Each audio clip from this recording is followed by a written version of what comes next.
Hi, in today's video I'm going to show you Dubrovnik ferry port, if you can call it like that. I mean, it's the ferry port in Dubrovnik is relatively small. I think for most travelers the most important area is where we are standing now.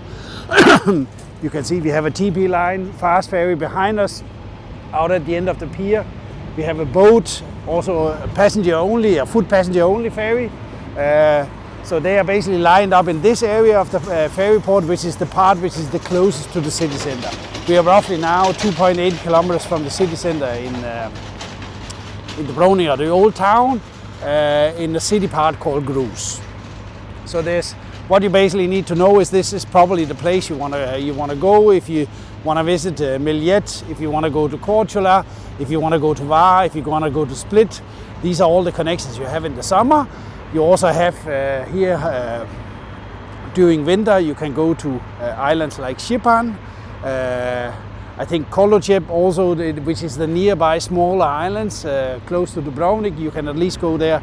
Definitely here during the winter you can go there with a passenger ship only, and there's also some departures with a car ferry out there. Another thing which is good to know about the ferry port, there's only 3 ferry companies which sails from Dubrovnik. It's TP Line, it's Krilo, and it's Jadrolinija. And basically, so there's 3 places to check. On some routes, the popular routes like to Korčula in the summer, to Split in the summer, all 3 companies run departures, so you need to check the timetables from all of them, and also the prices. On my website I will put a link to all the companies, and basically you can also see all the ferry lines, so it's easy for you to navigate. I think that's more or less it. I mean, in terms of buying the tickets, you can see here we have a sales outlet from TP Line, so they have a stand directly here on the port where you can buy the tickets for their departures. And if you turn around and you look at me here, so basically to the right of me on the opposite side of the street, you have a shop of Jadrolinija where you can buy tickets for Jadrolinija, and if you go straight over on the next street you have a ticket office of Krilo. So all 3 ferry companies have ticket offices where you can buy tickets. Of course, all of them also have online sales, so you have both options, either buy online or buy directly when you get onto the port. In terms of traveling in the summer, now you can see it's relatively empty here, also because none of the boats are departing. But what you should know is that for the popular departures, if you come late, there's going to be a huge line of people lined up here. You're going to stand in the sun, so be prepared for that, or come early so that you get the best seat on the boat. Everything is up to you. And the easiest way of getting here from the city is basically, of course, taking a taxi, Uber, or whatever. They would basically drop you off directly here in front of the ferry port. And you also have bus stops out here. It's €2.50 if you take a city bus from anywhere around going over here. So not expensive and relatively easy getting to and from the ferry port here in Dubrovnik. I think that's, I'm going to show you the last part of the ferry port, the terminal, and also where you get the ferry to Italy. And also I'm going to show you where, if you come with a cruise ship, where you're going to land in Dubrovnik if that's the case. So behind me we have the terminal building of the ferry port. I mean, there's not much, what you would need a terminal building for.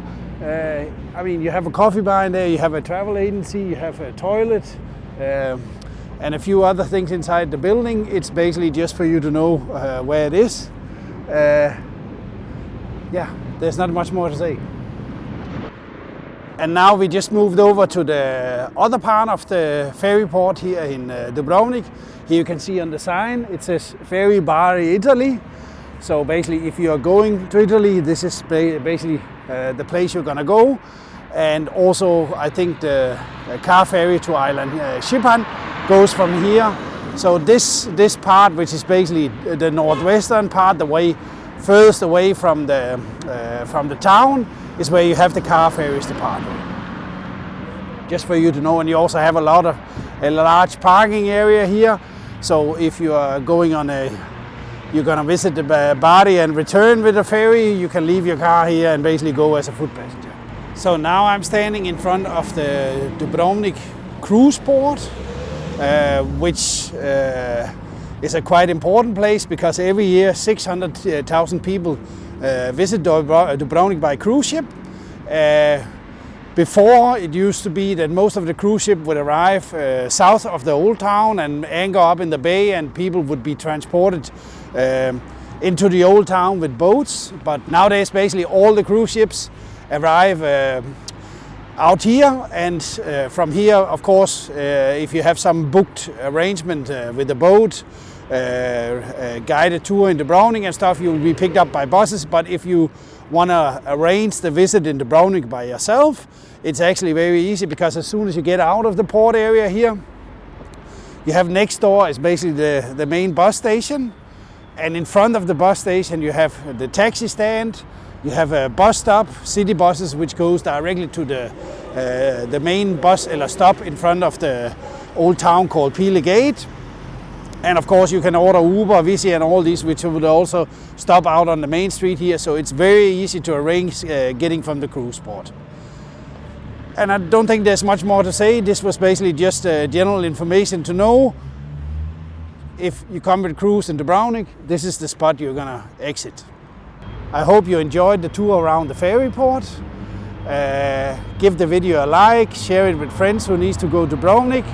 Also subscribe to our channel if you want to see more travel videos from getting around in Croatia with bus, train, ferry, whatever. You find everything on our channel. So hope you like this one. Till the next one. Thank you.